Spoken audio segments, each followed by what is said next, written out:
जय हिंद साथियों, मैं विकास एक बार फिर से आपके अपने यूट्यूब चैनल विकास यादव यूपी पुलिस पे हार्दिक स्वागत करता हूं। मैं उम्मीद करता हूं आप सभी लोग ठीक होंगे, अच्छे होंगे, आपकी तैयारी भी प्रॉपर तरीके से चल रही होगी। जैसा कि आप सभी साथी जानते हैं, यूपी एसआई, यूपी कांस्टेबल की न्यू वैकेंसीज अपकमिंग में है।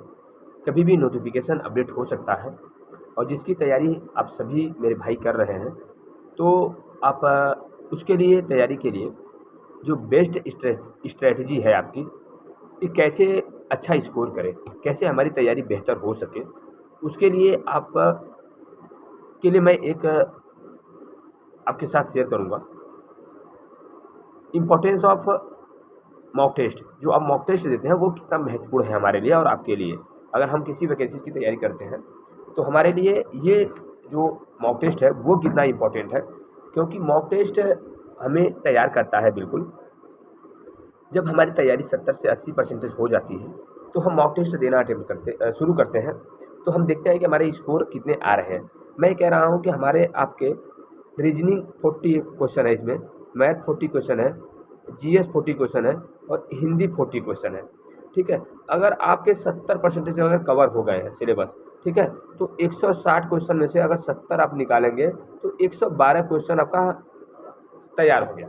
अगर 70% आपने सिलेबस कवर कर लिया तो इसके अकॉर्डिंग, ठीक है। तो अगर आप मॉक टेस्ट अटेम्प्ट कर रहे हैं तो आपके 112 क्वेश्चन सही होने चाहिए, 112 क्वेश्चन सही होने चाहिए। रह गया आपके 30% का मतलब 48 क्वेश्चन। अब ये 48 क्वेश्चन आपको तैयार करने हैं कि ये 48 क्वेश्चन हम कहाँ से तैयार करेंगे, जो 30% हमारा बचा है। तो जब आप मॉक टेस्ट देते हैं तो आपने 112 सही किया 70% सिलेबस के अकॉर्डिंग, तो उसके बाद आपको जो 30% बच रहा है, लगभग 48 क्वेश्चन, उसमें आपको देखने पड़ेंगे कि हम किस टॉपिक में क्वेश्चन नहीं कर पा रहे हैं, हमारा कौन सा टॉपिक वीक है। ठीक है, उसके बाद वीकली जो मॉक टेस्ट होता है, वीकली मॉक टेस्ट होता है, तो वो जो एक हफ्ते का प्लान आपको बनाना पड़ेगा। ठीक है, एक सप्ताह का आपको प्लान बनाना पड़ेगा। जैसे आपने 18 मई को पेपर दिया, मॉक टेस्ट अटेम्प्ट किया, उसके बाद 18 के बाद फिर अगला मॉक टेस्ट आप 25 तारीख को देंगे। ठीक है, अगला मॉक टेस्ट आप 25 को देंगे, तो 25 के पहले आप गैपिंग जो एक हफ्ते की है, इसके अंदर आपको वो चीज़ें तैयार करनी है जो आपने अभी तक नहीं तैयार की है, जो आपके प्रश्न गलत रहे, जहाँ से आपके 48 क्वेश्चन कट रहे हैं, वो टॉपिक्स आपके लिए बेहद महत्वपूर्ण होने जाते हैं। क्योंकि ये अगर 70% सिलेबस आपके कवर है तो यहाँ से आप लगभग 2-3 क्वेश्चन अप एंड डाउन हो सकता है जो आपका 70% सिलेबस कवर है। लेकिन जो आपका 30% सिलेबस कवर नहीं है, उसके लिए आपको मेहनत करने की आवश्यकता है। उसके लिए आपको उस टॉपिक वाइज आपको पढ़ने की ज़रूरत है, क्योंकि वही टॉपिक आपको पीछे कर रहा है। उसी टॉपिक से आप नहीं कवर कर पा रहे हैं अपने मार्क्स को, जो आपका अचीवमेंट है, जो आपने अपने आप को लक्ष्य बनाया है और जो आपका टारगेट है कि मुझे इतने क्वेश्चन करने हैं, वो आप नहीं कर पा रहे हैं।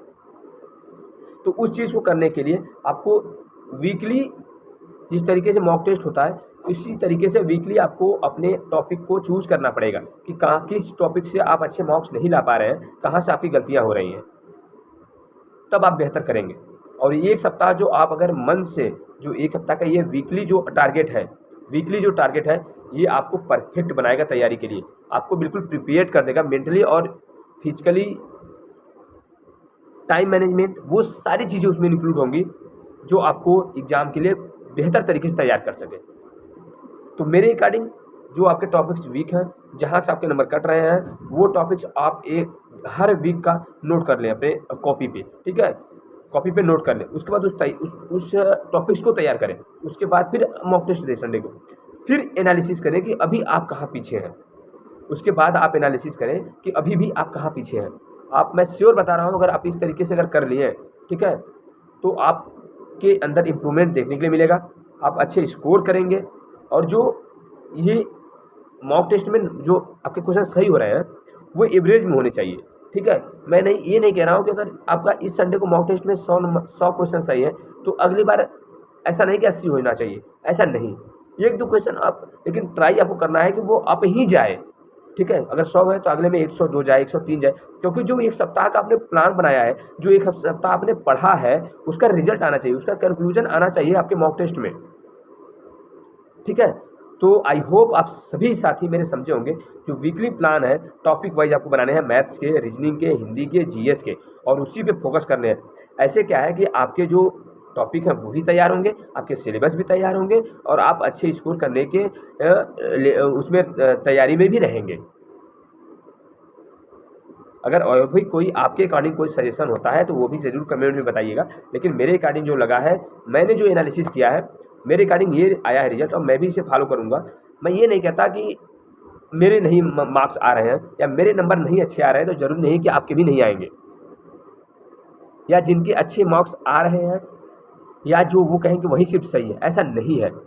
ठीक है, आप भी पढ़े हैं, आप भी ग्रेजुएट हैं, और ग्रेजुएशन करने के बाद मैच्योरिटी आपके अंदर आती है, तो आप भी इसको एनालिसिस करिए, अपने से स्वयं से एनालिसिस करिए कि क्या जो मैं कह रहा हूँ वो सही है कि नहीं है। आप एक बार उसे फॉलो करें, एक बार उसे आप अपने अंदर खुद देखें, आप उसको एनालिसिस करें, उसके बाद आप फॉलो करें कि हाँ ये चीज़ें सही हैं, मुझे ऐसे इम्प्रूवमेंट मेरे अंदर मिल रहा है, मैं ऐसे बेहतर कर पा रहा हूँ। ठीक है, तो एक बार ज़रूर एक सप्ताह का आप मॉक टेस्ट लगाने से पहले 1 सप्ताह का टारगेट करके, और जो टॉपिक आपके वीक है उनको आप कवर करें, उसके बाद देखें आपके कितने मार्क्स बन रहे हैं। आई होप आप सभी साथी मेरे एक बार ज़रूर फॉलो करेंगे और इन चीज़ों को अपने रूटीन में लाएंगे, अपने डेली रूटीन में लाएंगे, और उन सारे टॉपिक्स को कवर करेंगे। Thank you so much.